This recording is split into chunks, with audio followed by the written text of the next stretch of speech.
Good evening. It is Friday. It is December 19th, and I'm live.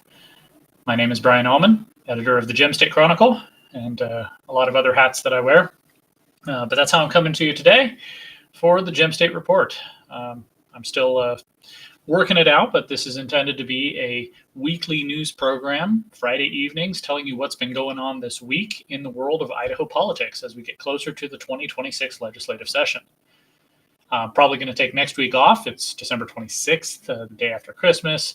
Take it easy. Not much is going to happen next week, probably. I mean, well, you never know. And then the week after that is January 2nd. I might come to you on that day. We'll see how the week goes. Try and line up some good interviews. I've got a couple of great guests tonight. We're going to hear from Katherine Hartley. She's an attorney with Pacific Justice Foundation. And she's going to talk about some work they're doing, including some issues in Idaho law and Idaho bureaucratic rules that seem to discriminate against people because of their religious choices. So we'll talk about that. Also, Matt Edwards from Citizens Alliance of Idaho is coming on as well. If you remember, Citizens Alliance of Idaho sponsored the Idaho Signal program during the last session. It was a daily show during the session, coming on about 11:30 Mountain Time, and I was a contributing editor to that, and I am pleased to announce I will be again this year. So we'll talk to Matt about that coming to you in a few minutes. First, let's do a quick recap of the news. So let me share my screen here. Hope you're all having a great day. It's been unseasonably warm here in the Treasure Valley. So turn off the frame because it's just getting in the way there. Someday I will have enough cash flow that I can actually hire somebody to be a producer while I'm doing these shows. But you get me as your host, your writer, your producer, your director, your editor, everything. So let's see what is going on. Let's start with today. I think the big news today was this one in the center. Representative Wendy Horman announced this morning that she will be stepping out of the legislature. And that's going to create a ripple effect that's going to do a lot of second and third order effects. Click in there. Representative Horman represents District 32, Idaho Falls. She's been in the legislature since she was elected in 2012. Ever since 2023, she's been the co-chair of the Joint Finance Appropriations Committee. That's the committee that writes budgets for the legislature. Remember that the Idaho Constitution gives the legislature really one job. I mean, they have other jobs, like, maintaining a free and uniform system of public schools. But when they convene every year in the session, they have one constitutional job, and that is to balance the budget. The Constitution doesn't say they have to pass X number of bills. They just have to balance the budget. And that means that all 100, 200, however many state agencies, their budgets must be passed by the legislature. And JFAC, Joint Finance Appropriations Committee, it's a joint committee with 10 members of the House Appropriations Committee, 10 members of the Senate Finance Committee. And they come together, they meet together every single day, starting at like 6:30 in the morning, ridiculous hour. They have co-chairs, the Senate chair and the House chair. They alternate back and forth. So one day the Senate chair will be chairing the meeting, and the other day the House co-chair will be chairing the meeting. Anyway, they write the budgets. The Constitution gives the legislature the authority to write budgets, not the governor, not the agency directors. It's the legislature. Now, the governor will come in with his proposed budget, but it has to pass the legislature. So the governor will come in with his proposed budget. The legislature, or JFAC, will take a look at it and say, well, this is what we want, or maybe we're going to cut this or move this around, whatever. They really get into the details. So in any case, long story short, Representative Horman has been chair of the House side of JFAC since 2023, and along with Senator Scott Grow, who you saw on this program 2 weeks ago, they revolutionized the way JFAC handles budgets. Instead of just taking each agency one at a time, they instead will roll up all the previous budgets from the last time that they passed in what they call a maintenance budget. This is what it's going to take to keep people paid, keep the lights on, keep the operation running. And then if the agency wants to go above and beyond that, they ask for additional money in these extra budgets. And what that does is it gives the legislature a little more fine-tuning when it comes to the budgets, because now they can say, okay, well, we've kept the lights on. Now these extra things you're asking for, we're gonna get into the nitty-gritty. It's actually made it possible for the whole legislature, the House and the Senate, because they have to pass these budget bills. It's made it possible for them to reject them, to send them back to JFAC and say, no, this is too much, or whatever. Actually, maybe next week, as we're getting closer to the Christmas holiday, I was thinking about going in and just doing a count of the number of budget bills that were defeated on the floor over the past few years. I think it was unheard of basically before 2024. And this last year, they rejected a bunch, which means JFAC has to work more, but it also means the legislature is taking a closer look at what they're actually funding, because that is their job. So Representative Horman was a big part of that. She was also a co-sponsor of the parental choice tax credit, which passed the legislature this past year as House Bill 93. It's currently in a lawsuit. The Idaho Education Association, the teachers union, some left-wing groups, and Representative Stephanie Mickelson, who is Wendy Horman's seatmate in Idaho Falls, a little awkward, have all filed suit against the state, saying that the parental choice tax credit is not constitutional. Just saw today that a judge will be hearing arguments, the Supreme Court that is, will be hearing arguments from both sides in late January. So go ahead, if you are a family with children in private school or homeschool or a co-op or whatever, if you're planning to take advantage of the tax credit, definitely file once the new year comes around. You needed to have an Idaho TAP account, a taxpayer personal account, by December 1st. But once you have that done, then you'll file for the tax credit in January. So go for it. Don't let them scare you away. I think there's going to be high demand for this. I think it's going to max out the $50 million that they appropriated, and that'll put pressure on the legislature, if not this year, in future years to expand it. Because I think it is going to be popular. I think this is a good idea. And we have Representative Horman, among many others, to thank for making that possible. So she's going to go to work in the Office of Child Care in the Administration for Children and Families. If that sounds familiar, that's because Alex Adams, former DFM guy, former head of Department of Health and Welfare, he too is in Health and Human Services in the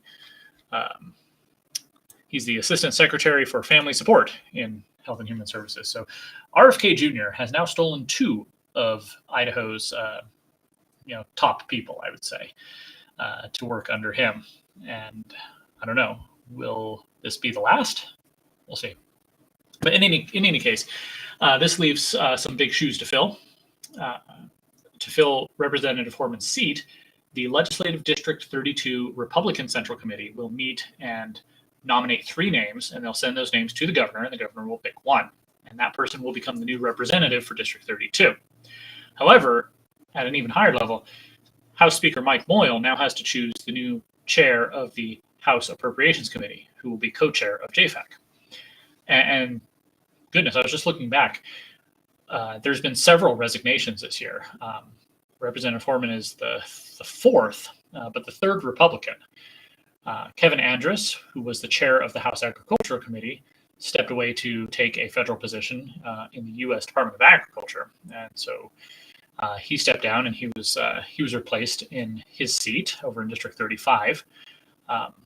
Representative Lance Clow retired, and he decided to step down before the start of the 2026 session, and he was replaced by former Twin Falls County Commissioner Don Hall, who will take his place in District 25. And now, Lance Clow was chair of the House Business Committee. So that's 3 committee chairs have stepped down in the past few months. And so it's up to the Speaker to fill those spots, to fill the chairmanships of House Agricultural Committee, House Business Committee, and now the House Appropriations Committee, which is, of course, part of JFAC. So big job. I said we're probably not going to see much happen next week. Well, we might see some names start coming out as to who the Speaker is choosing to fill those positions. Go check out Idaho Insider over here. You can look at legislative committees and take a look at those committees. Take a look at House Agricultural Affairs. I've already taken Kevin Andrews off and replaced him with Mike Veal. I need to reach out and find out exactly how his name is pronounced. But right now, we've just got Representative Raymond is the vice chair, and then the rest are on that committee. So we'll see who gets that pick. Same thing over here. If you go to JFAC, it's a joint committee. And I haven't taken Representative Foreman off because her resignation is in effect on January 5th. So until then, she gets to stay. But you've got the two co-chairs, the vice chairs, Representative Miller, and then you've got Representative Furness, Representative Handy, Representatives Manwaring, Mitchell, Petsky, Price, and Tanner. So it'll likely, if you're rolling the dice, be one of those people. So that was the big news this morning, and that almost overshadowed the other news. That was the DOGE task force met for the final time of 2025. I wrote that up about what they did. Excuse me. And great thumbnail there. Thank you, YouTube. Let's see. They did make some recommendations after hearing a few more testimonies. They recommended to replace the current system of tax appeals with something that's a little more fair and equitable and efficient. They recommended to take away taxpayer funding for the Commission on Hispanic Affairs. That's an interesting one. It's the commission does not have a very big budget. Director Annette Tipton, who in the last legislative race ran against Representative Steve Birch in District 15 and came 221 votes short. She was appointed to fill that position, replacing a director who had been there for a long time. And according to her testimony, she's come in and streamlined things, made things more efficient, saved about $60,000 that was being spent in whatever way. And she says they are modest but mighty in what they accomplish. However, on the other side, you had people like Representative Tanner, who was asking, why are we funding a group that is doing outreach to one specific ethnic group? Shouldn't that be the job of a private sector charity or organization?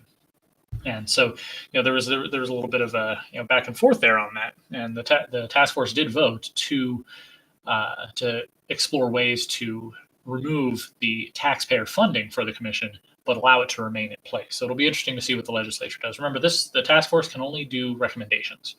It's the actual legislator and the germane committees, once the session starts, who will figure out what's going on. And the final recommendation was to repeal Medicaid expansion. And that's going to be a huge fight this year.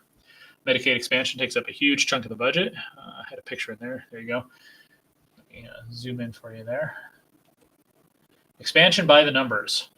When Reclaim Idaho and their friends put it on the ballot in 2018, they said, "Oh, this is going to cost about $400 million." In fact, some group that auditing firm had done a study at the behest of the legislature to see how much it would cost. And they said, "Yeah, it's a bargain." And besides, if costs go up, the federal government is paying for it, because there's this thing called the FMAP, and I forgot off the top of my head what it stands for. But basically, it's the matching funds that the federal government gives for everything that the state puts in for benefits. So for regular Medicaid, it's something like 70-30. For Medicaid expansion, it's 90-10. So for every $10 Idaho spends on benefits for people on Medicaid expansion, the federal government pays 90. And so you get a lot of people who will argue, well, that's basically free money. And even if it's not free money, it's federal money that's already being spent, so we may as well bring it to Idaho. And that, of course, is how we have $38 trillion in our national debt. But even if you look here, you've got the first year of Medicaid expansion, first full year was 2021. Total funds was under $700 million. And out of our general fund, it was $46 million. 2025 fiscal year, this previous fiscal year, total funds was $1.17 or $1.6 billion. And out of our general fund, out of our Idaho taxpayers, $84.5 million. And there's no guarantee that FMAP will stay 90-10.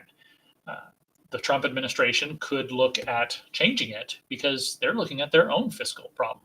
$38 trillion in debt. Obamacare subsidies expiring. They could say, well, states are going to have to pony up. We're going to make this the same as regular Medicaid, 70-30. And then that's tripling our general fund investment in it. And so we're going to be paying a lot more.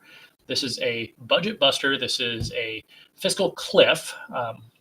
Sam Lair from Idaho Freedom Foundation testified in the DOGE committee in support of repealing Medicaid expansion. And he pointed out that the entire Western world is dealing with a reckoning for this unsustainable welfare state. I've been talking to some folks. Representative Tanner mentioned in the debate that there's some money laundering going on, essentially. And my friend Nicholas Kleinworth, who used to work for Idaho Freedom Foundation, but now he's working for Paragon, a healthcare firm or healthcare policy firm, that is, in Washington, D.C. He's been writing a lot about this, and I'm going to be diving deeper into it in the future. Basically, the incentives of Medicaid overall, but especially Medicaid expansion, are all wrong. They incentivize people not to work. That's co-chair of the committee, Todd Lakey, Senator Lakey, read a letter from a small business owner who says that employees don't want to work full time because that would make them ineligible for Medicaid expansion benefits. So they're incentivizing people not to work or not to work full time. And they're incentivizing providers to, hospitals and doctors to amplify the amount that they're billing. And they're incentivizing states to engage more and more in this because they get more federal money. So the incentives are all wrong. Everybody's, moving money around, and the only people who are losing are the taxpayer. So they made that recommendation, and we will see what the legislature does. So the House Health and Welfare Committee, the Senate Health and Welfare Committee, watch those because we're going to see some debate on this. And you're going to see the usual suspects come out, the people who stand to lose their benefits, the NGO sphere that kind of feeds like parasites off of welfare programs like this. They're going to be coming in full force. And you're going to see people point to our lawmakers on those committees and say, if you pass this, you are going to have blood on your hands.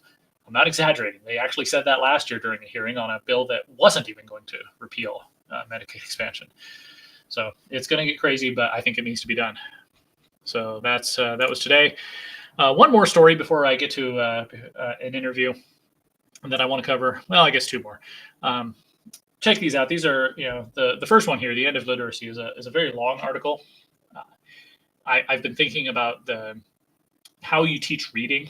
I got turned on to this by a YouTube video a few months ago, and I've just been thinking about it and reading about it and looking back at the previous legislative session. Let me open it up here for you. There was a bill, reading scores are terrible, obviously. Like I said, it's very long, but it's very interesting. Here we go. There was a bill before the legislature last year that the superintendent of public instruction, Debbie Critchfield, had gotten behind. It was essentially adding $5 million to this already existing program to teach teachers how to teach children how to read. And at first glance, that sounds ridiculous, right? I mean, why are we giving public education over $3 billion already if teachers don't know how to teach children how to read? You'd think that would be the basics. And you're right, but it's much more complicated than that, because there's, go read the whole thing and listen to the Soul to Story podcast, which really dives into this. There's this whole movement that kind of took over public education over the past 20, 25 years that taught reading wrong. And that got ingrained into teacher training and curriculum development and school classrooms. So I don't know if an additional $5 million was necessary. The bill did pass. So now at this point, we just watch and see what the results are, and we need to be able to measure those results. But obviously something needed to be done. So it's a very interesting thing. So interesting that I wrote 3,500 words on it. And if you have the time, go check it out. And then finally, earlier this week, I wrote about more on the public school thing, how this $46 million grant that the Biden administration awarded through United Way of Treasure Valley that was distributed to various school districts to hire people to connect people to community resources. And it was kind of a jumping off point to talk about the concept of charity and how it's become very different now than it once was. Instead of giving money to organizations to help people, now organizations apply for government grants, and then they're given tax dollars, and then they use that money to help people sometimes. In this case, it's to connect people with help that's already there, apparently. But also, more perversely, they use that money to lobby for more government intervention in the charitable space. That's what I wrote about a few weeks ago with the Janus Hydra, how this one organization has its tentacles everywhere. One head of that Hydra will come and testify and push legislation to increase money for charitable causes. And then you have another one that comes in and applies for those grants and distributes them as it sees fit. according to its mission. It really is perverse. But yeah, go check that out. GemStateChronicle.com. Make sure you subscribe. Click that up here. Bam. And you can just put in your email and you can subscribe and get about 3 to 5 articles a week in your email box. But also check it out because I'm looking for a way of maybe doing some sort of app to push this, because I'm always publishing things here all the time. Op-eds. Maxford Nelson with Freedom Foundation, not IFF, the other Freedom Foundation, talking about legislation regarding teachers' unions. Congressman Fulcher gave his legislative update. He does it about once a month or so. Dorothy Moon, chair of the Idaho GOP, writes a weekly column that I republish. Senator Mike Crapo, I don't usually see stuff from him. He's often pretty quiet, maybe because it's not an election year for him, but he put out his newsletter, and it's got some interesting stuff. And then there's all the press releases. It's kind of dry, some of them, but I think it's important just to keep an eye on what our elected officials are doing and what they're saying, even if you don't agree. I republish Congressman Mike Simpson's newsletter every week, and say what you will about him, he does a really good newsletter. And he's talking about all the stuff he's doing. He's talking about the new appropriations. He's bringing federal money for this project or this project, this project. And as fiscal conservatives, we have problems with that because, you're just, rearranging money, you're redistributing money, and you're making local communities more dependent on the federal government. But I digress. It's important to see what they're actually saying, so that if we get in a position where we want to, say, argue with them or try and convince someone to support someone else, it's important to know what they're actually saying instead of just going off straw man or just, your imagination. The governor appointed somebody new as his policy director. The attorney general announced a new chief of his energy and natural resources division.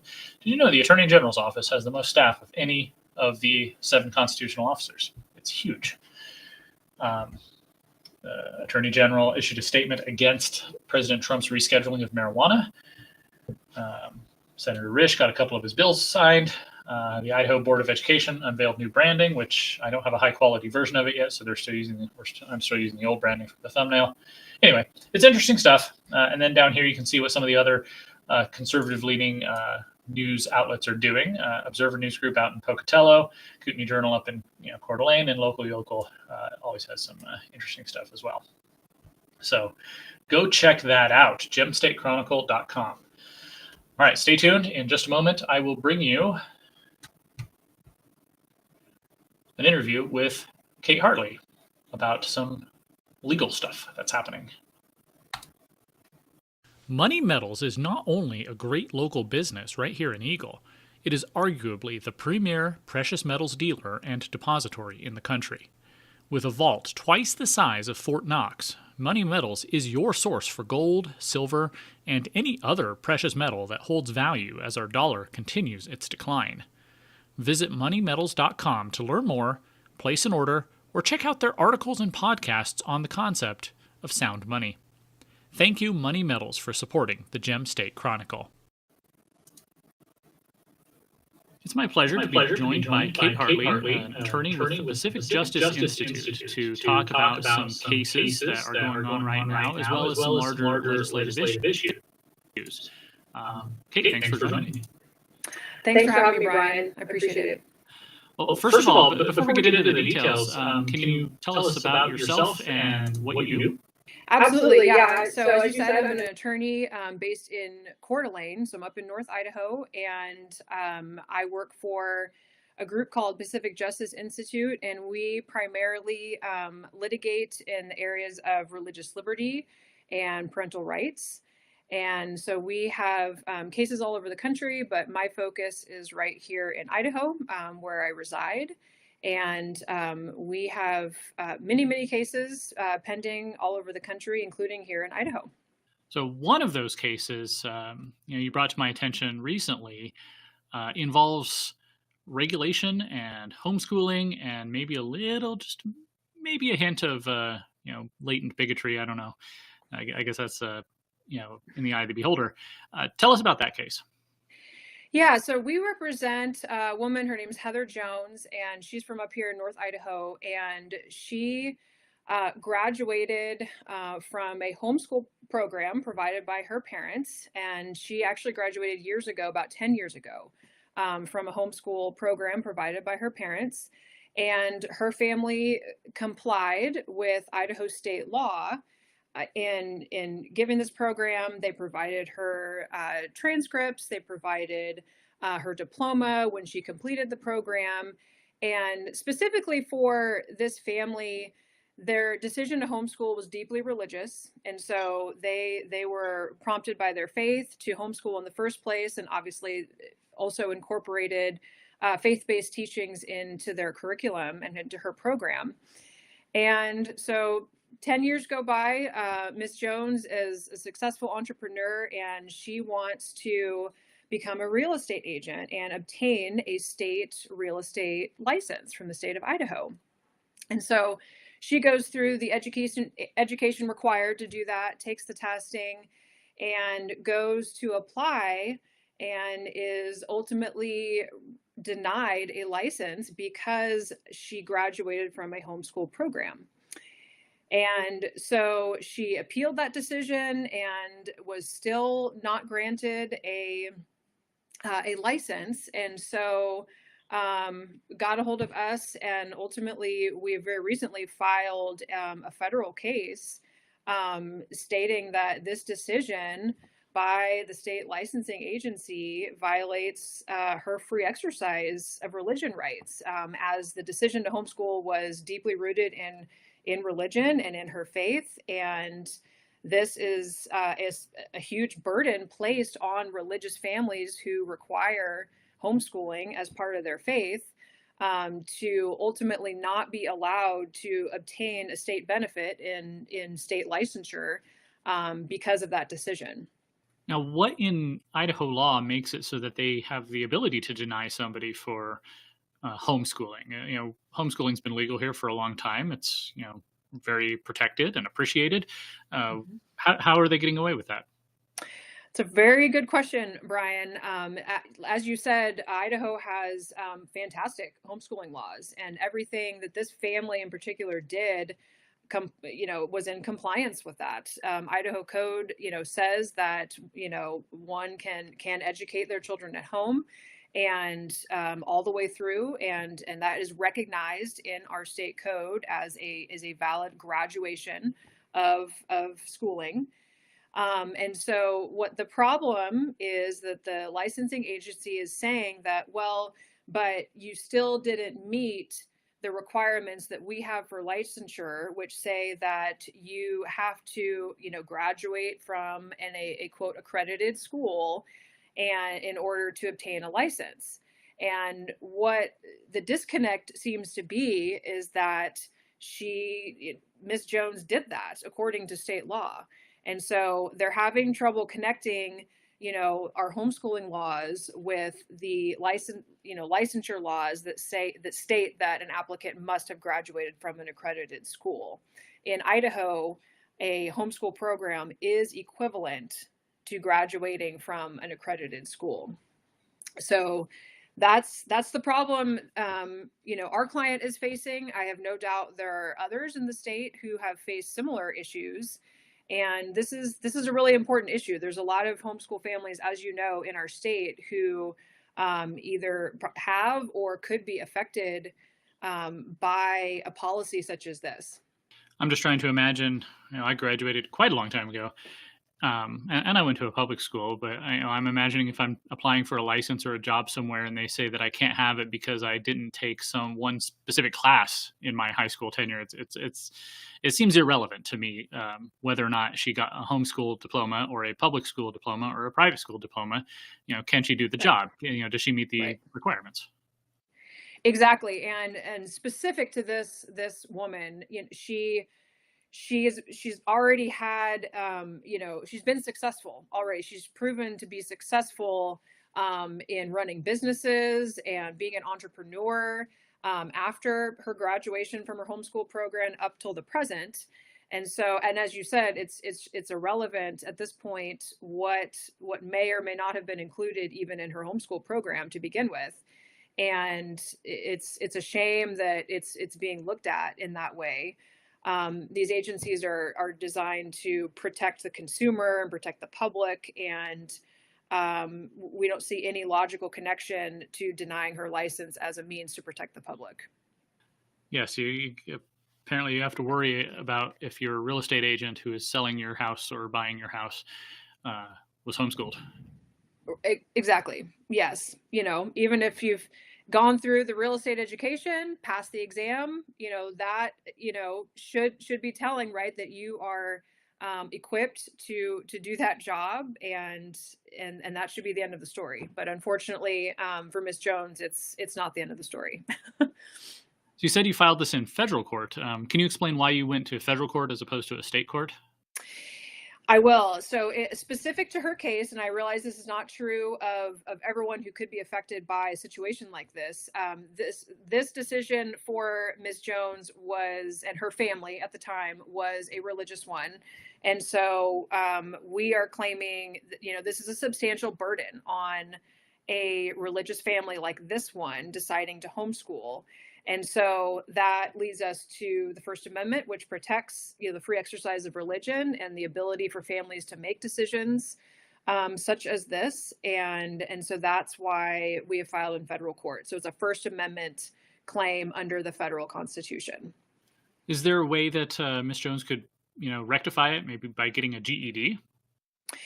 That's a great question. The code does allow for a GED as an alternative. The problem with that, again, in her situation, is that to take the GED, you have to affirm that you never graduated from high school. And she did. And she did lawfully, according to the laws of Idaho. And so she can't, in good faith, state that she didn't graduate and go ahead and take the GED as an alternative. Interesting. So if she tried to go that route, she'd basically be lying. Exactly. Right. And she refuses to do that. So what's the timeline on this case? How soon is it going to be heard? And what are the steps in that? Always the magical question with litigation. This case is very early on, and so probably nowhere near a resolution, unfortunately. And so very beginning stages. I do think this could also be addressed, at least to some extent, legislatively. And so hopefully this is brought to the attention of legislators who can help Ms. Jones and others like her from a legislative standpoint. And I certainly hope that happens. But as far as litigation, it's very, very early on. So it's tough to say. You mentioned legislation with the session starting in about 3 or 4 weeks now. That seems to be a reasonable course. Just go into the occupational licensing rules and clarify that homeschooling counts as school. Do you have any specific ideas for legislation that could fix that? And have you talked to any legislators about it? I have spoken to a few legislators. I ultimately am not privy to anything specific that may be planned to address this. I am very hopeful that it will be addressed in some way.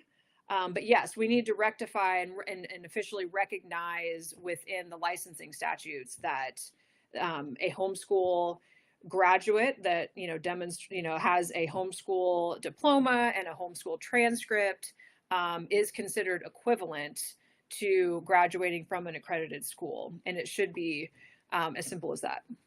But legislation is never simple, as you know. No, and Department of Occupational and Professional Licensing, it's one of those agencies I haven't scratched too deeply into, but it's mm-hmm. huge and it's very complex. Yes.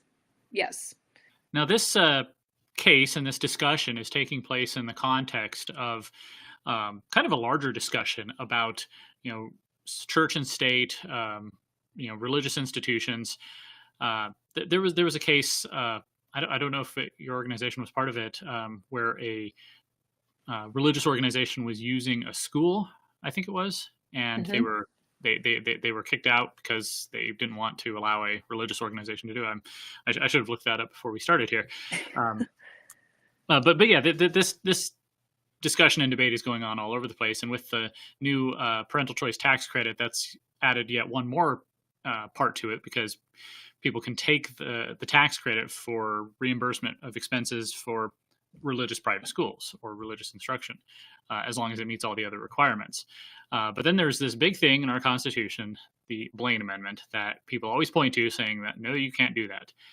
You and Matt Edwards recently submitted an op-ed that I was happy to publish, talking about the outdated Blaine Amendment.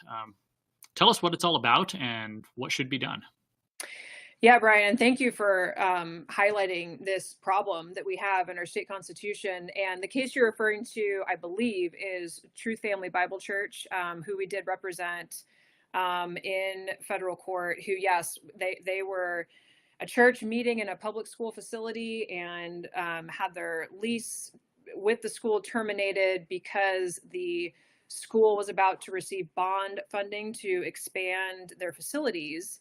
And the bond issuers stated that because of the Blaine Amendment, which we will talk about, they could not continue to lease space to the church in order to receive bond funding.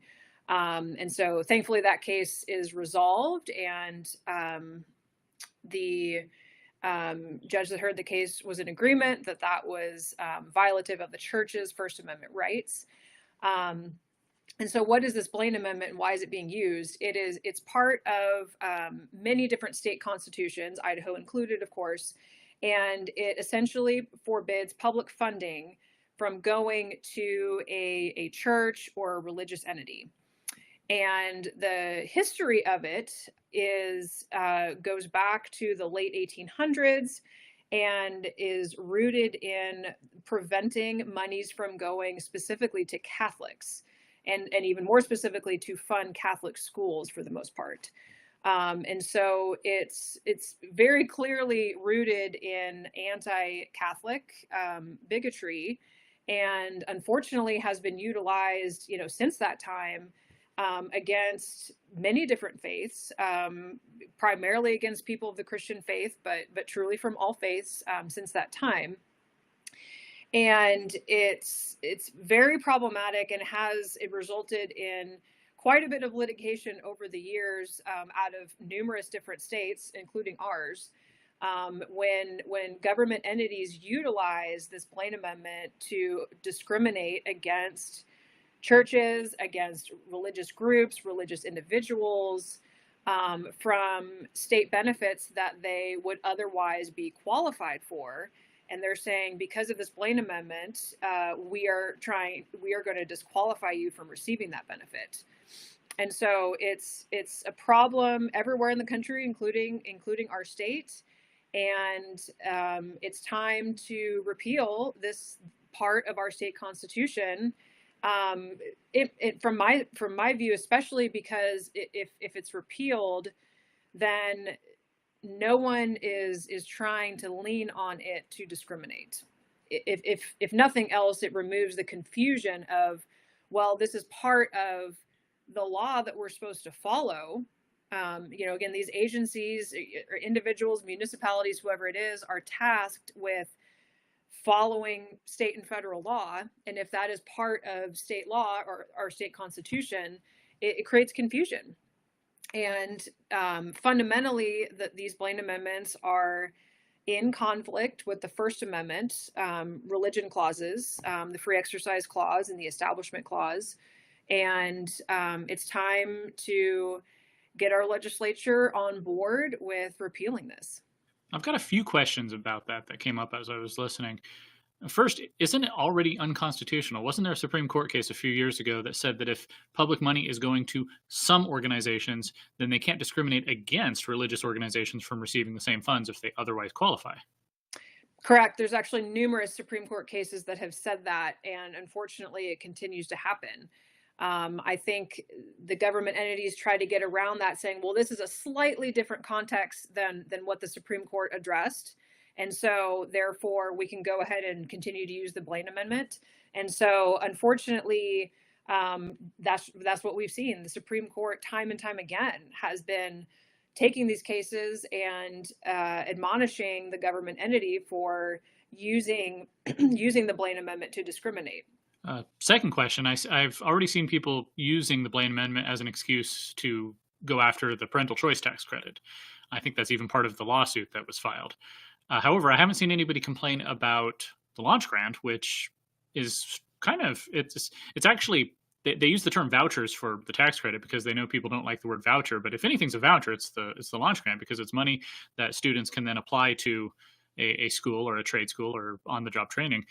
And I'm told that they can take it to places like BYU Idaho or Northwest Nazarene, or places that are religious in character. Why do you think nobody's complained about that? This is why I say it brings up confusion, if nothing else. How is this supposed to be applied? When does it apply? How do we balance the fact that we have this Blaine Amendment in the Constitution, but we also have all of this federal court precedent under the First Amendment saying, no, you cannot discriminate against people who want to use those state offered funds at a religious institution. And I think that again, if I'm giving people the benefit of the doubt, especially, it's confusing and they don't know how to apply it when they are making these decisions. And I think that was the situation for Truth Family Bible Church. I think there was just a lot of confusion about what laws apply in what contexts, and that causes some of these problems. Certainly there can be people who have overt animus towards religious people, in which case it's not necessarily confusing. They're intentionally using it to discriminate. But many times I don't think that's the case. I think there's it brings up a lot of confusion. And the U.S. Supreme Court has been very clear on this. But I think it's time for the individual states to also be that clear and say, we are going to completely remove this from our Constitution so that it is very clear that we apply First Amendment principles in these contexts, and we can completely ignore this Blaine Amendment and any precedent that's come out of the Blaine Amendment. I recall there was a resolution in the legislature last year to put a repeal of the Blaine Amendment on the ballot, because as a constitutional amendment, it would have to go before the people and get after getting 2/3 of the legislature. I think one of the things people were concerned about is that you had, self-described Satanists go in to committee and testify about how great this would be, because then they could get federal money. And I think they were just being a bit of, kind of trolling. But I think it did raise some concerns with some of the folks. If we repealed it, would we have to fund, Satanist schools or, Muslim madrasas or, anything else that is, more contrary to the values of the majority of Idahoans? Yes, that's a really good question. It does come up. And the short answer is yes, all different religions would be able to have access to whatever state benefit is at least potentially offered by the state. State's not required to offer benefits in that way. But if they do, they can't discriminate against religious people or religious entities. And it's a great question. My personal view on that is that's more of a cultural issue. I think that a lot of those fears are probably unfounded, that would lead to a lot of state funding going towards the Satanic Temple, for example, because that's been specifically brought up. But no, you can't discriminate against them if they are otherwise qualified to receive funding from whatever state benefit we're talking about. And so I think that is more of a cultural issue, and ways in which we should promote goodness and faith in the community and in our state. That will all come to play. Well, it'll be interesting to see if it comes up again this year. It's been contentious. It'd be interesting to go back over the last 150 years and see how many other debates there have been over this before we get to this point. I know the history of jurisprudence on anything relating to religion or promotion of religion is long and varied and complex. Very much so. And I expect the same with this. And it's, as you alluded to, it's a big task to remove part of the state constitution. We need 2/3 of the legislature, and then it would have to go on the ballot, and the citizens would have to vote on it. And so it would require a lot, from both the legislature And I think, properly educating people in the public as to, okay, what does this truly mean if we remove this, and highlighting people who have been harmed, like True Family Bible Church, like others in our state and in our country that are just regular people, and they're going about their business, and something like the Blaine Amendment has been used to discriminate and harm them. And so it's a big ask, for sure. But I think why not now? Why not start the conversation and start putting some pressure on the legislature to really take a look at this, look at the history of it. Has a very discriminatory history. It's still being utilized in a discriminatory manner. And do we really want that to happen in our state? And that's what we have to take a really good look at. It's interesting to me how, James Blaine has been dead for well over a century, but his ghost still haunts us today. Absolutely. It certainly does. And it goes to show that the things that we do today could have an impact a century from now. And so we've got to be really thoughtful about those things. That's a great point. You're absolutely right. So is there anything else that you're working on that you'd mind sharing now? Sure. Kind of in the same Blaine Amendment theme, we represent people, also homeschool families, who have been denied state funding because they have independently chosen religiously based curriculums. And so we have a couple cases going like that. One's pending in the Ninth Circuit. And it's the same concept. So the school said, because of the Blaine Amendment, yes, we offer this program where parents can independently choose the curriculum they use to teach their own children in their own homes. And because you're supported by a public school, there's this benefit we're offering that will reimburse for the curriculum. And you can choose anything you want, unless you choose a religious curriculum or a curriculum that has religious overtones.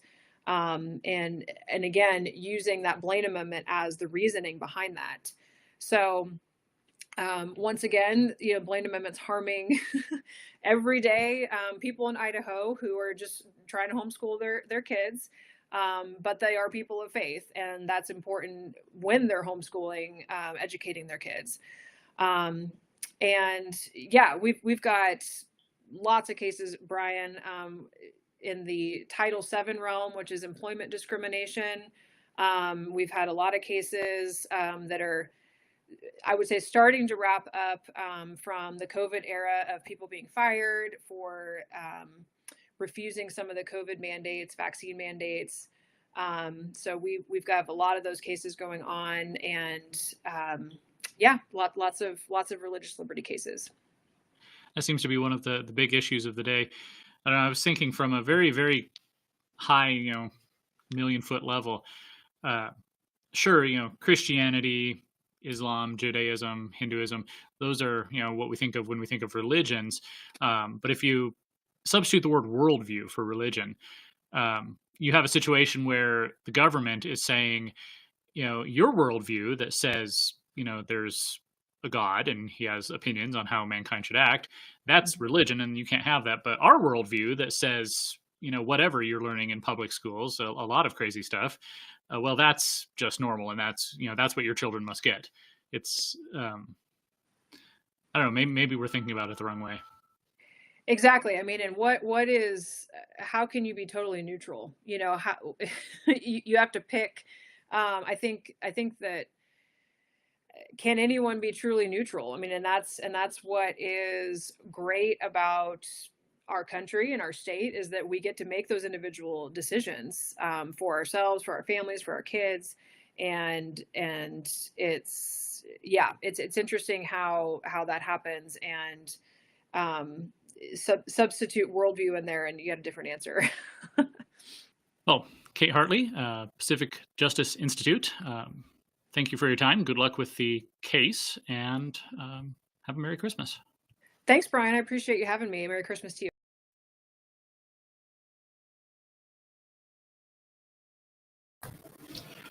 And thank you again to Kate Hartley of Pacific Justice Institute. If you want to check out their work, by the way, go to pacificjustice.org. You can see what they're up to. You can take a look at their team. So take that ticker off there. So in just a few minutes, I'll put it over to my interview with Matt Edwards of Citizens Alliance of Idaho. And we'll catch up on a few things. But first, a word from our sponsor. Lynn Bradescu is a longtime resident of Boise, a Republican district chair, a philanthropist, and a patriot. She's also a realtor by trade. If you're moving to Boise or have any questions about the Boise real estate market, talk to Lynn. She knows Boise. Visit Lynn Bradescu's Keller Williams Realty at lynnbradescu.kw.com. Thank you, Lynn, for supporting the Gem State Chronicle. So Citizens Alliance of Idaho, you've probably heard of it. They have their pledge, and we'll talk about that with Matt here in a few minutes.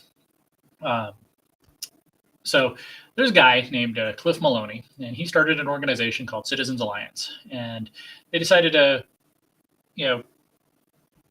create small, sister organizations within several states. One of them is Idaho, and Matt Edwards is here as the executive director.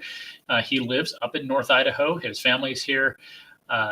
And he's got those connections in the community. And I think Citizens Alliance has become a very positive force for what we want to do as conservatives in Idaho. I see it as trying to build a coalition of people who agree on the basics, rather than just trying to find issues to divide people. And that's unfortunately what I see some organizations do. They try and find issues on which they can create the smallest divisions possible. And I don't see the point of that. You may have heard of Cliff Maloney. You may have heard of Citizens Alliance. In 2024, just over a year ago, Maloney used the engine of Citizens Alliance to create what he called the Pennsylvania Chase, hiring door knockers to go door to door and ensuring that Republican voters voted for Donald Trump. Pennsylvania, of course, was one of the 6 battleground states, and really it was the keystone state. I mean, no pun intended. It was the one that if Trump won that one, then the rest would fall as well. So winning Pennsylvania was key, and Maloney and Citizens Alliance played a huge part in making sure that Trump did win that. And so, I count on my hands, 5 people maybe who are most responsible for ensuring that President Trump returned to the White House. Charlie Kirk was one of them. Cliff Maloney's another, and I don't know who the other 3 are, but those 2 are up there. Anyway, so I had a conversation with Matt a couple of days ago, and I'm going to play that for you now.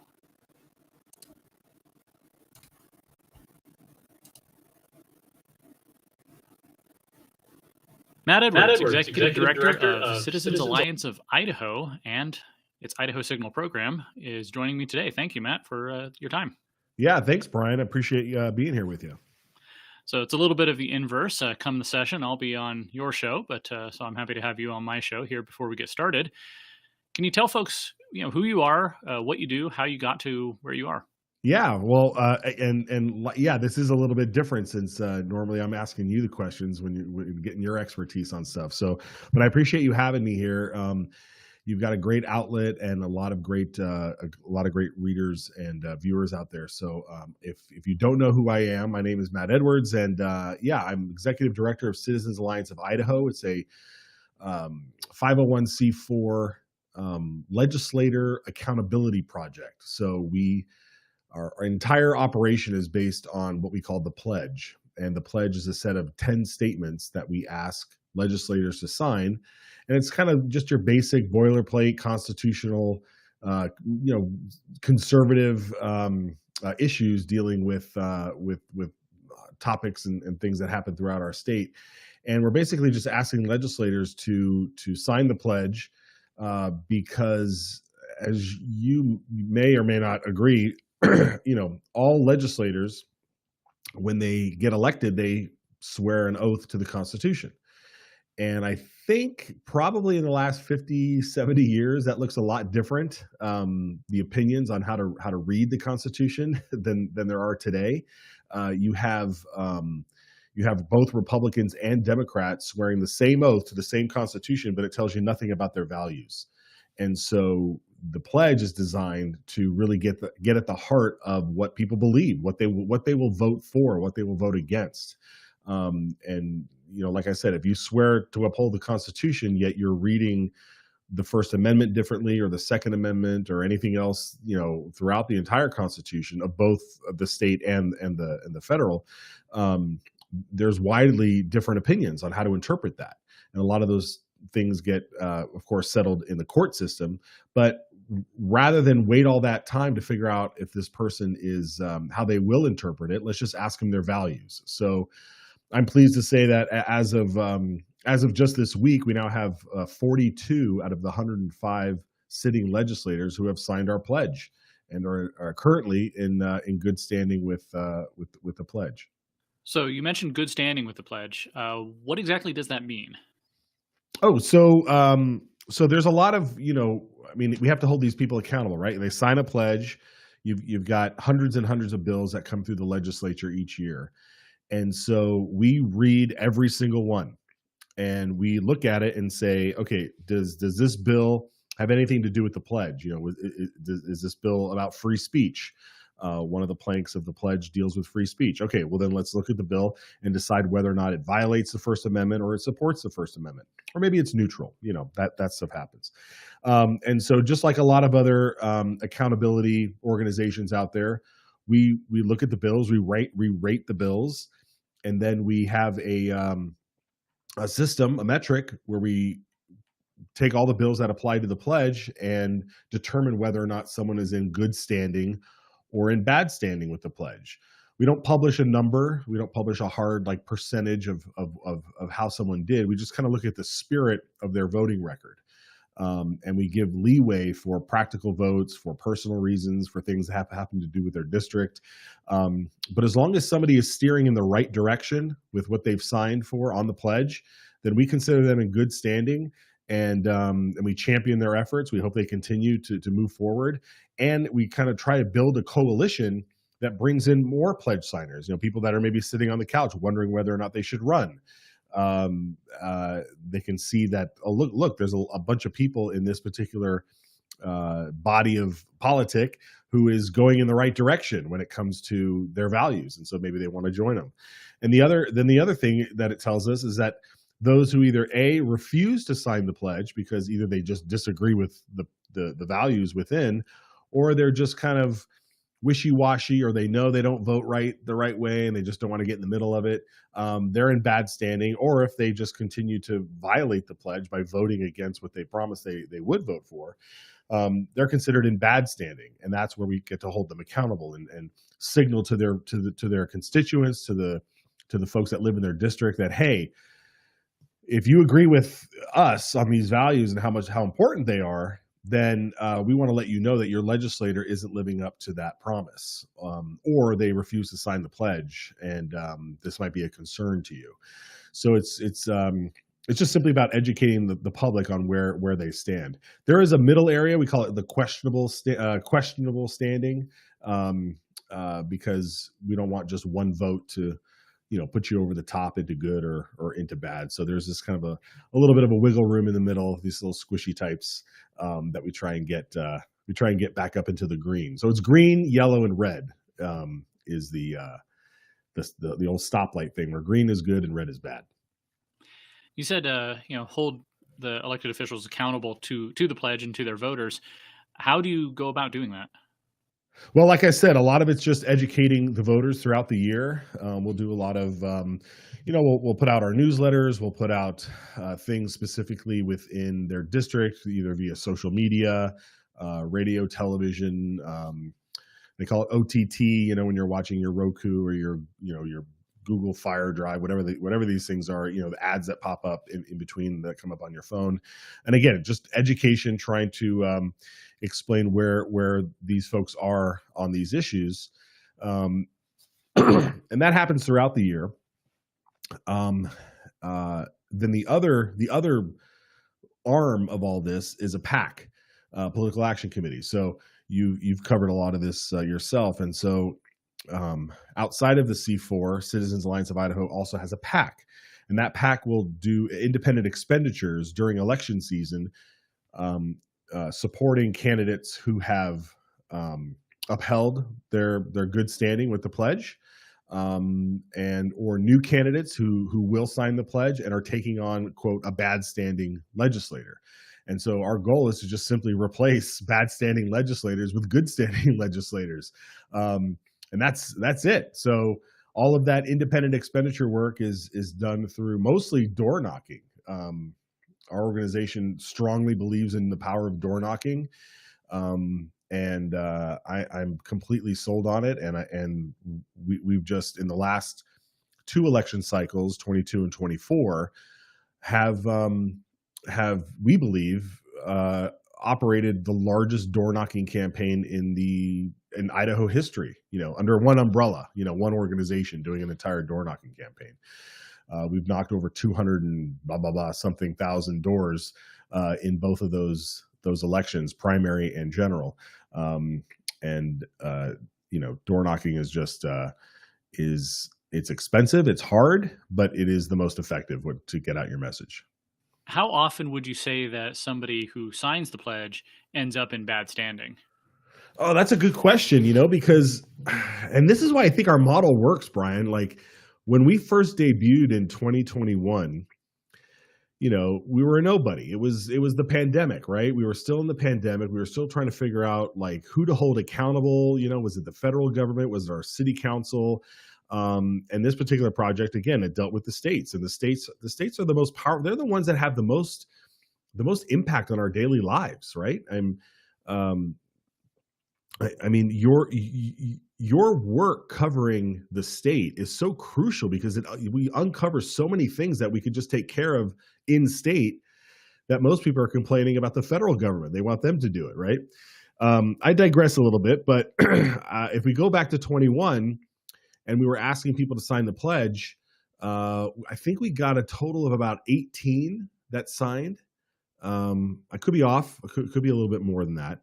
But when the session ended, when the 2022 session ended, I believe we had about 5 people in bad standing, and who signed the pledge. Everybody else who, like I said, if you don't sign the pledge, you're in bad standing, because we believe that it takes political courage and integrity to say publicly, yeah, these are the things that I'm going to vote for. People can go to our website and read the pledge. But what happened at the end of 22, having a bunch of these folks in bad standing, was somewhat surprising, but not unexpected. I mean, some folks said when they heard that, I believe it was Senator Fred Martin at the time signed our pledge. And people were surprised. They're like, "Oh, he's not going to do very well." And we said, "Well, he signed it. Maybe he wants to take on the challenge, And yeah, I know he failed miserably. And so he had a challenger, and as did some of these other folks. Some of them didn't have a challenger, and that's the hard part. If they don't have a challenger, there's really nothing that you can do to get them out of office. So you need a challenger to take them on. That being said, educating the voters, right? And telling them, hey, he signed this or she signed this, and this is where they ended up. And so because of our work in 22, and we feel we contributed a lot to this, we saw that 2022 election, it was a massacre of incumbents. I believe there were at least 7 incumbent senators who were chairman, vice chair of certain committees, right? That got beat by a challenger, by first-time challengers. Some maybe have run once or twice before, and then the same thing in the House. There was this giant turnover, and then when 2023 came around and the class was seated, it was like a freshman city, right? If you recall, and then the same thing to a certain extent, the same thing happened in 24. So during those 2 elections, we were able to scour the state looking for folks to sign our pledge. And when you have people who are running and they say, yeah, I'm going to sign that pledge because I want your support, and B, that's exactly the stuff that I believe in. and I want to go to help. I want to go to Boise to help preserve.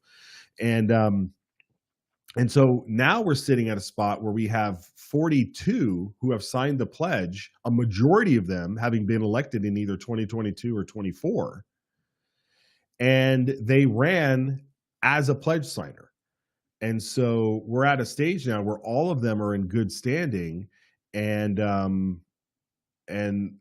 I'm thinking to myself, this it's working. You find good people who believe in these values, you back them, you give them support, and they get there.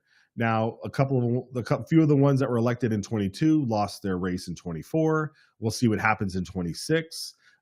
There's some folks that lost in 22. They're going to run in 26. So, it's a, what do you call it? It's like, you swap in, you swap out, tag team kind of thing.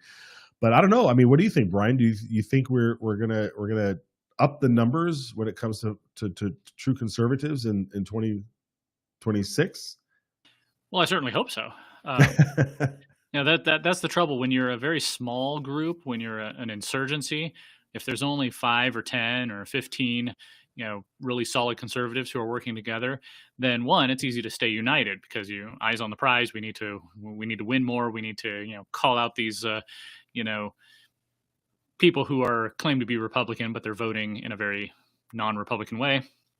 And so that's easier then. And you have less to defend as well. Those 5, 10, or 15, well, you just can focus your resources on their races plus a few more to try and gain some ground. Now, if you've got 30, 40, 50 conservatives, first of all, that makes unity a bit harder because everybody starts fighting over their pet issues and trying to expel the others from the movement. But also defending those seats is now harder because your opponents are going to be targeting a whole bunch more, and it's like the ground you're trying to hold is much bigger, which is great, but it also means that's a lot more ground you have to hold. Yeah, I mean, and that's the struggle we're coming up with now, right? Like, if all 42 of our pledge signers have competitors, that's 42 races that we need to defend. If they have serious competitors, right? Luckily, the way the makeup of the state is you see this sort of stronghold, in the north, coming down I-95 or whatever highway that is, 95 down into the Treasure Valley, and that's kind of like the bulk of our pledge signers are in that stretch. But they don't typically get a lot of, at least now, they don't typically get a lot of opposition that to the right of them. Right. So if they're going to be coming from, if there are going to be competitors to these folks, in the northern part of the state, they're going to have to come from the more of the establishment side or the progressive side of the Republican Party in these primary races, and they don't go over so well because the more militant folks in Idaho tend to be up north, and it's very active politically. So the good news is, at least for now, is like there may not be so much defense that needs to happen with every single one of our pledge signers. That being said, you can't sit back. You got to be vigilant. You got to keep reminding the folks who these people are. I want to make our pledge signers rock stars. Like there are so much great minds, so many great statesmen that are in our state that sit in that body, and the traditional Idaho press just ignores them. And anytime, I feel like anytime somebody wants to talk to former Senator Scott Herndon, it's always about like white supremacy or something. They never really want to talk about an actual issue. I mean, he has a brilliant mind, and no one reaches out to him for comment. Now, granted that, like I said, he's a former senator at the moment, but he's a prominent person in the Republican Party and certainly has a voice. But there's plenty of folks throughout the state that have statesman quality and that don't get asked their opinion on just random ideas that you see in the press. The way the press reaches out to all the Democrats, so to speak, or the establishment folks. You really don't see that. You really don't see someone calling up Dale Hawkins or Senator Zito or or Barbara Ehart in the East, and let's get your opinion on this particular issue. Unless they're the center of the controversy, you know what I mean? So that's why your program is so important, because you do talk to all these people and you give them a voice. And I want to see them flourish. I want to see their ideas. I want to see them inspiring people to continue forward. Yeah, I was you mentioned statesmen, and so both Gem State Chronicle does the Statesman and Stateswoman of the Year. Both of them were legislators this year, and both of them, Representative Jordan Redmond and Representative Barbie Hart, are both pledge signers in good standing. So I think that's right. That's right. That's right. Yeah, I mean, look, I don't think there's a I mean, you have the caucuses, right? You have the Gang of Eight caucus, you've got the Idaho Freedom Caucus, you've got the No Caucus people, or just the Republican caucus people. And like, our pledge is so simple, it's so easy that every single one of the Gang of Eight have signed it. They've been signers since we were around, and all of the Freedom Caucus folks too, and the folks that have left the Freedom Caucus or whatever, however you want to delineate throughout. I'm very proud of and very honored to have them as a part of this coalition, and it's just going to keep building. I mean, we've had, we do candidate trainings, which I know you've helped out on and been to, and we have these trainings across the state where we show potential candidates, people who are thinking about running, people who are already committed to running, how to raise money, how to set up your volunteer list, who to target when you're out there, door knocking or sending out messaging, what your messaging should be, how you should market yourself, what you should look at as the weaknesses of your opponent, and all of the different methods. We spent an entire day going through all of that, and it's so great when I first meet somebody in a training, never heard of them before, never met them before, maybe talked to them once or twice on the phone to get them there. And now they're voting in the House or the Senate, and you're like, it's working. It is working. It is working. I will vouch for the quality of the candidate trainings. I've been to several, and though I haven't run for anything myself outside of precinct committeeman and district chair, I find that it makes sense, and that the people who implement what they learn in those trainings tend to be successful. I think the first time I met Senator Josh Kaiser was at a candidate training. Representative Kent Marmon was at a candidate training. So the people who go through that, they really learn a lot. And I'll watch other people run campaigns who haven't been through the training. And it's kind of like being on courtside at a basketball game where you're watching and you're thinking, you're not doing that right. And I'm just thinking of all the things that, hey, if you went to the training, you'd be doing this right and this right and this right. It's, covering the basics. Obviously, in the end, it's, the quality of the candidate and how hard they're willing to work and the environment they're in. But this is like the fundamentals of campaigning. Oh yeah, absolutely. I mean, absolutely. And I think one of the things that I'm very happy happens is a great person shows up and doesn't quite know what to expect when they run, right? And then they get a fire hose of information, and they realize because they're a principled person, because they want to do it right, that this isn't the season for them, right? They go, you know what? If I'm going to do this, I want to do it right. I want to do it like it's being shown to me here. And so I'm going to wait. I'm going to wait a cycle or two so I can really do this right. Because when you are, running, especially from a grassroots level, it takes every ounce, right? The grassroots does not have the privilege of being appointed to seats, right? We don't have the privilege of knowing people in high places who will say, oh, you don't have to run. We'll just appoint you. So-and-so will retire. Your name will be put in a hat. I will select it. You will be this, you'll be this. And then the next thing you know, you'll be governor. That doesn't happen to the grassroots. You got to fight for it, man. So.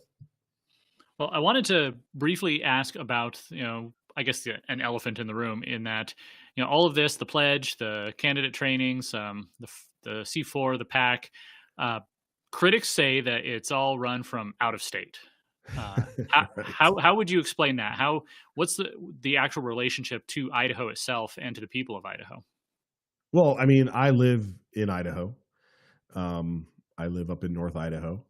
We have a board on our a C4. They work and run businesses here in Idaho.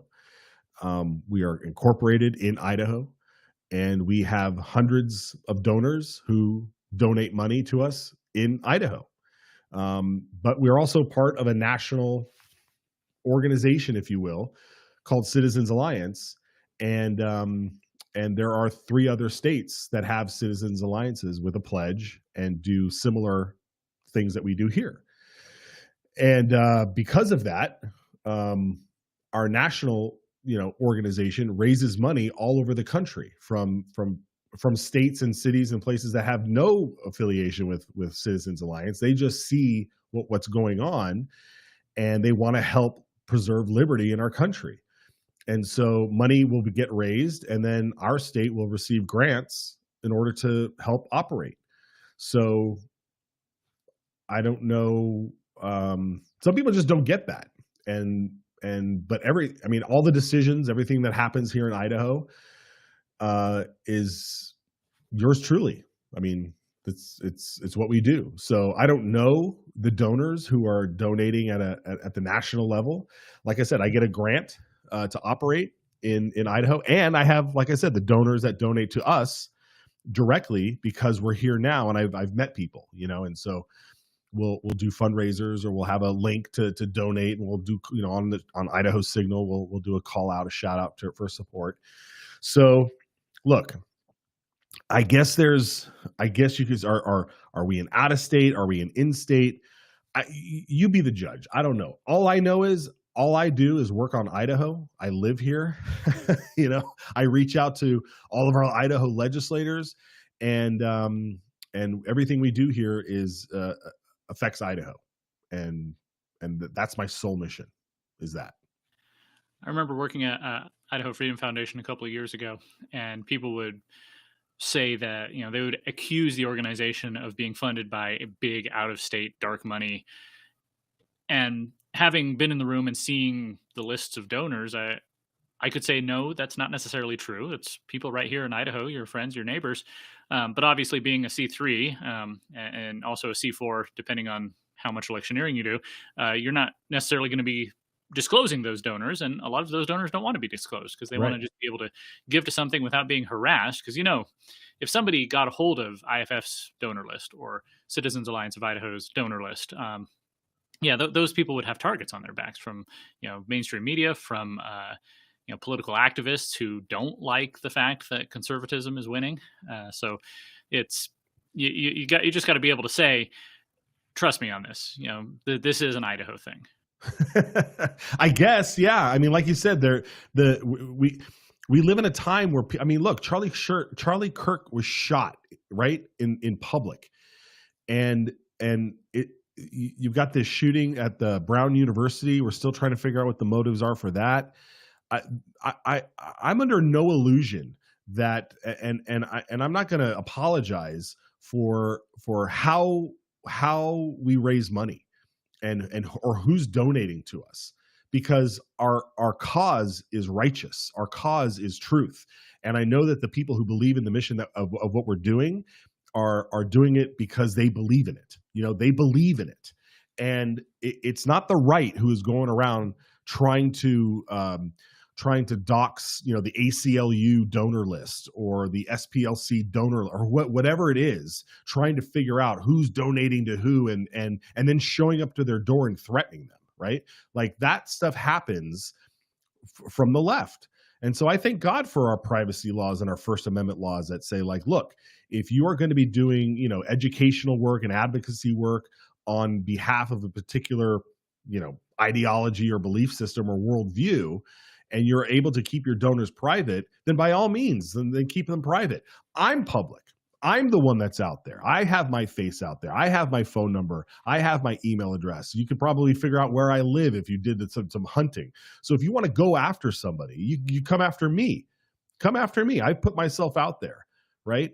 but you don't need to be going after, the retired grandparents out there who I get cards in the mail and they say, Merry Christmas. Thank you for all you do and the podcast. And look, it's cursive writing. So, they're old people, Brian, and a check that comes along with it. Right. Like, I'm not going to disclose who they are and let them get harassed. Are you kidding me? But I will say this, when it comes to the political action stuff, right? You've got that's electioneering, right? So all of that money is public money, right? So we have laws in this country that say if you're going to do political work, you have to disclose who those donors are, right? So everything that we have is all sunshine reported, whether it's the federal level or the state level. And so if you're willing to write us a check on the PAC side, yeah, your name's going to be listed. But you know what? I welcome you. You're a partner. We're in this fight together. And you put your butt on the line. You put your name out there and said, this is the stuff I believe in. I think Citizens Alliance is doing the right thing. I believe in door knocking. I believe in the messaging. I believe in saving our state. And so if you're willing to put your name out there, then join me. We ride together. That's our motto. So, I can't force people I don't force people to sign the pledge. I don't force people to donate. We operate. I've got a fantastic national partner in Cliff Maloney, who's out there busting his butt every day for you guys, for me, for Idaho, right? He's going, you're doing great work, Matt, in Idaho. Here's a grant. Keep it up, right? So anytime someone's out there bad-mouthing any of this stuff that we're doing, I got to remind you, man, you're thinking wrong. You should be saying thank you. You should be, if you're the conservative, you should be saying thank you, because it could all end like that. Yeah. Sorry for the tirade. No, that's great. I saw you pick up the card there, and I've got one on my desk here that somebody sent a couple months ago. It just sits out here and underneath my screen as a reminder of to be encouraged that there are folks out there who support what I do and are Yes. not only those who subscribe and pay to help me do what I do, but also just the ones who send notes and encourage me and say, hey, I love what you're doing. It's helpful. Keep it up. Yes. That's it, Brian. And I tell you, man, I get a warm feeling of humility anytime one of those cards or letters or checks show up. I get an email that says so-and-so donated $25, or every month, some people are on a monthly rotation, and here comes another 25, here comes another 50. And it's like, I want to send them something every time it happens. I don't know what to do. The only thing I know what to do, and you do the same, is just keep doing what you're doing. Just keep fighting. So I'm with you, man. Just one more thing on that subject. Brent Regan's voice keeps echoing in my head. 3.5 years ago at the state convention in Twin Falls, when he nominated Dorothy Moon for chair of the Republican Party, he said that Republicans are being hunted, and he lists off all the ways we were. And then he said, that's why we need a fighter. And, things like this, seeing, candidates, rise up and put their names on the line. And in some cases, their lives on the line. I mentioned Representative Redmond earlier. Redmond. He got violent threats. What was it? Somebody actually came to his business office. I don't remember the details, but it was, something pretty scary. And, he's got a wife, he's got a young family. So it's not like, he's some loner with nothing to lose. He's got a lot to lose. And a lot of these people in the arena have a lot to lose, as we've seen with Charlie Kirk, with that, young woman who was killed at Brown University. But we need people to put themselves on the line in order to save our state and save our country. Yeah, I mean, this is it. I don't know what's left. I mean, God put us all on a certain trajectory. I don't know if I feel like if this is what God wants me to do until I join him, then I guess that's what I'm doing. This is the work. I know the treasures exist in the afterlife. They're not here. But I got to do something, and this is my work. I mean, this is like a second life for me. It's like, I'm a filmmaker, I made a career in Hollywood working, producing and directing and writing and working with other filmmakers. Like, it's bizarre to me that I'm in this situation now, but I'm blessed. I feel blessed by it, and I feel guided by it. And, I've been able to meet some fantastic people like yourselves and so many great people across the state, so many people that have put their name on the line. And sometimes they don't know what they're getting themselves into, I mean, I can't imagine that Jordan would have ever thought he would have had death threats like the way he did because he was running a Medicaid bill, and it's scary. It's scary, but you just you have faith, and you keep praying. Yeah, for sure. What I wanted to cover Idaho Signal before we go. Yeah. Obviously, this is what I think going to be your third year, and I was, a guest the first time, and then last year was a contributing editor, and looking forward to doing that again this year. So tell us, what is Idaho Signal, and what can we look forward to? Yes, Brian. Yes. So Idaho Signal is it's a live daily program that airs Monday through Friday, 11:30 Mountain, right in the middle of session. So when the legislative session is happening, we are live. We've got tapped into the feed, if you will, of what's happening on the House floor and the Senate floor, monitoring all of the committees and all the different hearings that are happening, and basically just providing a window, just an hour a day into what's going on at the legislature. And your contributions have been fantastic because I do it. I'm not in Boise when this is going on. Largely, I'm in the studio here, and so you're on the ground there. You're able to go to the Capitol, which is great to have you on there. And then throughout the week, we'll have legislators on to talk about their legislation, to talk about their bills, the roadblocks that are happening, the wins that are happening, what to expect. And really, the largest impact that we can have on the show is sort of this real time activation. If we need be, there was quite a few bills last year that really needed the voice of the people. And so we can all get distracted by so many things that are going on throughout the day, and so many things that are going on in the Capitol. The beast, the establishment, the machine loves distractions because it can just then operate without anybody paying attention to them. But when we saw, and I believe this was 2 years ago, or was it last year? It was last year when they were redoing the budget process, splitting the budgets out and having these maintenance bills and then having these additional enhancement bills. And when they were going through that process, we made sure that we were talking to folks and telling them and trying to explain to them what was going on, because behind the scenes, it was mayhem. It was absolute mayhem. And so, but to put a finer point on it, something like the mask mandate bill, like fighting against that, like being able to say, hey, this bill is in committee tomorrow. You need to sign up to testify. You need to send in your emails or your comments now. Sign the petition. It really is something that can happen real time to motivate people to stay engaged. And then we want to have some fun too. So we're super happy to have Lily Almon at In the Know Idaho on the program last year, and I'm happy to say she's coming back again to provide some fantastic content. I know today is or tomorrow's the 18th, which I think is the beginning of the TPUSA AmFest down in Arizona. So I know she's headed to that, so she'll have some great footage for us, hopefully to share once we get rolling in January. So it starts January. Is it the session the 12th, I believe? Yep. With the State of the State address. Yeah. Dorothy Moon will give her presentation. Whatever the party decides at the winter meeting, which is the weekend before the session starts, all the resolutions, she'll deliver that address in the Lincoln Auditorium at 11 a.m. And then the governor usually 1:30 gives his State of the State. So, Idaho Signal will be there right in between. Yeah, we'll be there. We'll be on the air doing a preview of it, and then we'll probably just let it run, when it airs. So, and I'm sure you'll have your commentary available as well. Hopefully we'll get you on as well. But we're on all the streaming channels, so we'll be on Rumble and YouTube and Facebook and X and Telegram. If you're part of our small Telegram family, we'll be on Telegram. And then it's archived. So if you miss it, you can listen to it later. There's also a live feed. Have you turned into the live feed, Brian?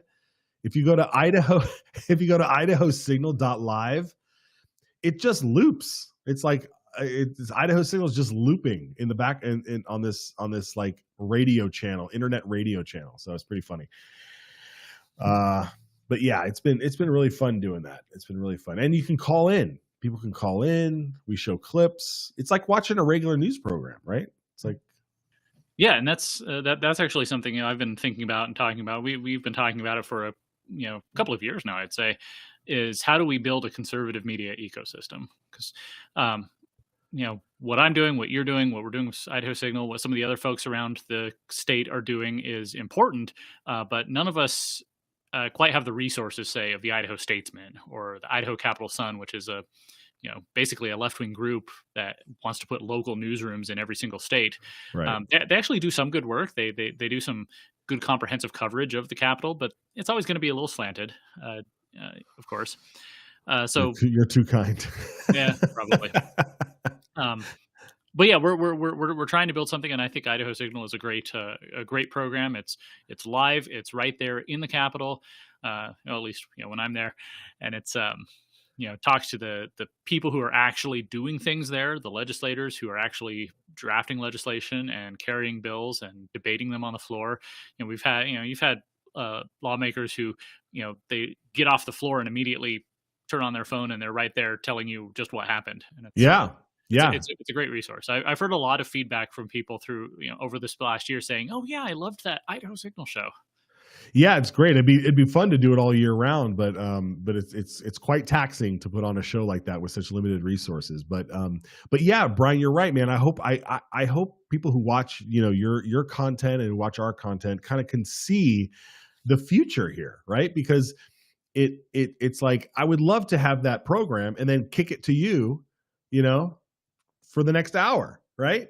And there's Brian. I mean, there's so many people around the state that are talented in this space that can deliver good content. I just saw the news that Greg Pruitt, who runs the Idaho Dispatch, had to once again wind down Idaho Dispatch, which I thought was another great resource for.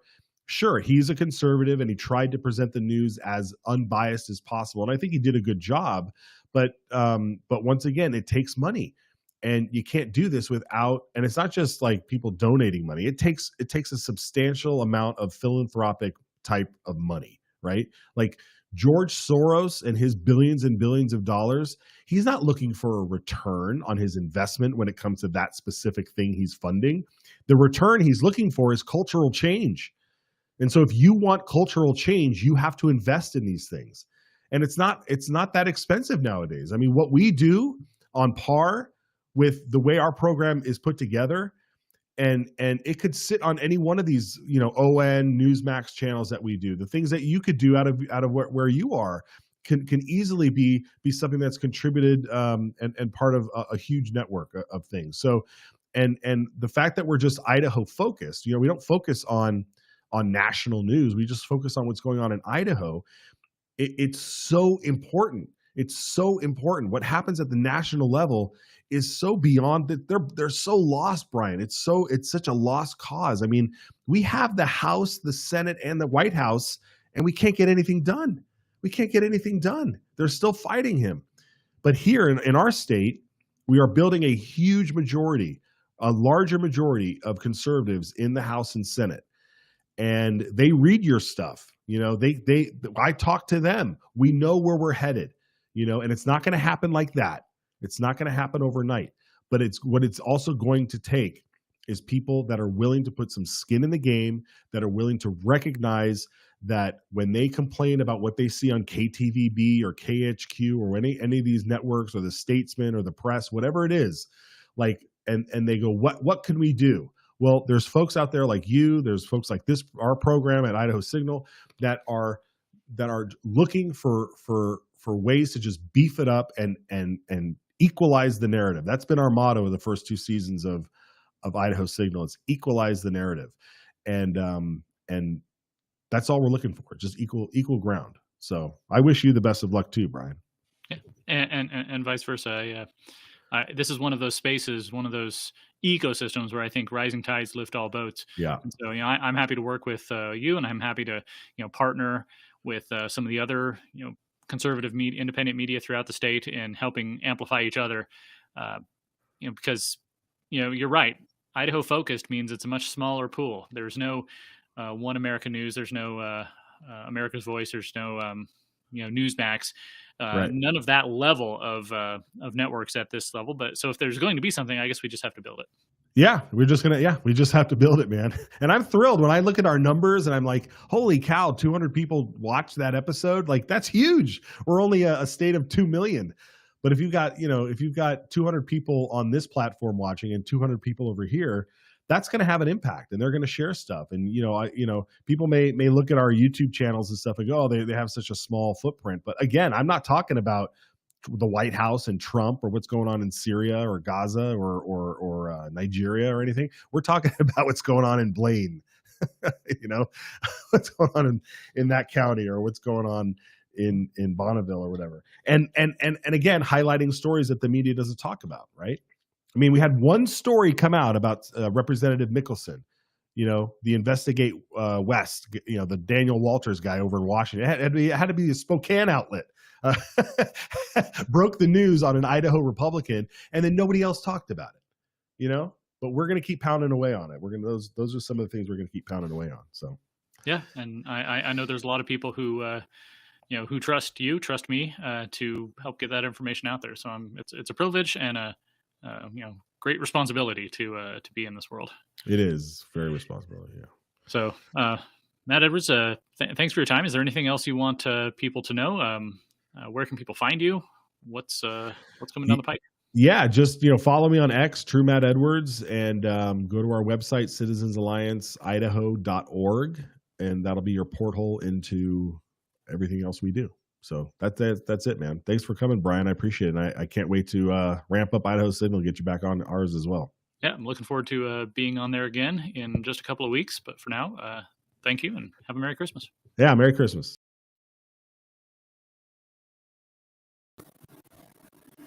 Thank you again to Matt Edwards, Citizens Alliance of Idaho, for joining me, as well as Kate Hartley from Pacific Justice Institute. One more word from our sponsor, and then I'll come back for some closing thoughts.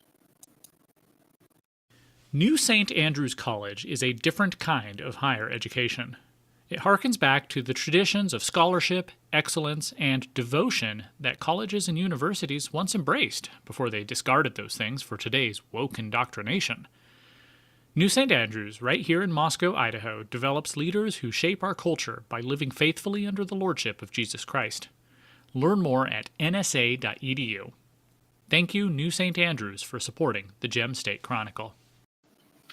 And thank you to you for watching the Gem State Report. Thank you to everybody who likes and subscribes and clicks the bell icon and subscribes to the Substack and shares the articles and everything else that make a platform in 2025 function. Those things are all necessary.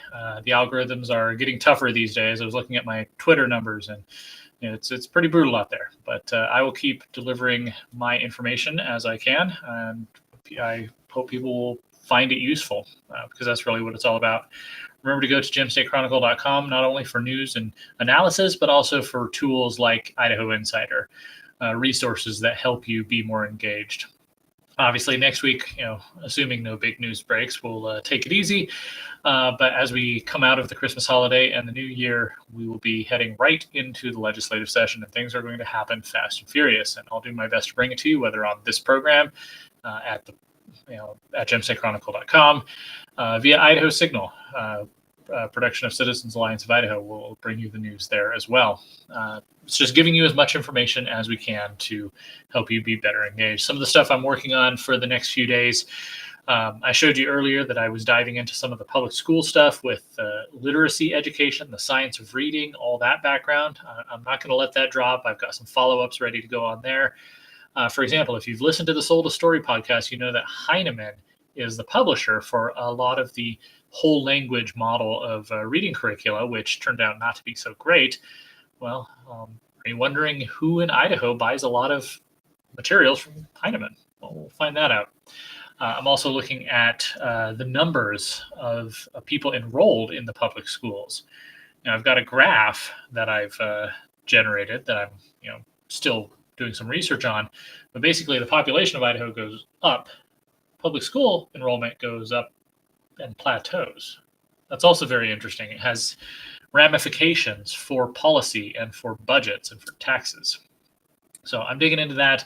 There's several other stories. There's a story I'm working on from a community in Idaho that's dealing with a new bill that came out, I think it was last year, that basically says you get extra government money if you fail a levy, which I bet I don't have to explain too deeply that creates an incentive then to fail levies.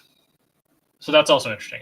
It's a complex story. I'm digging into it. So I'll bring that all to you as soon as I can. But for now, have a good weekend. Have a good night. Have a Merry Christmas if I don't see you before then.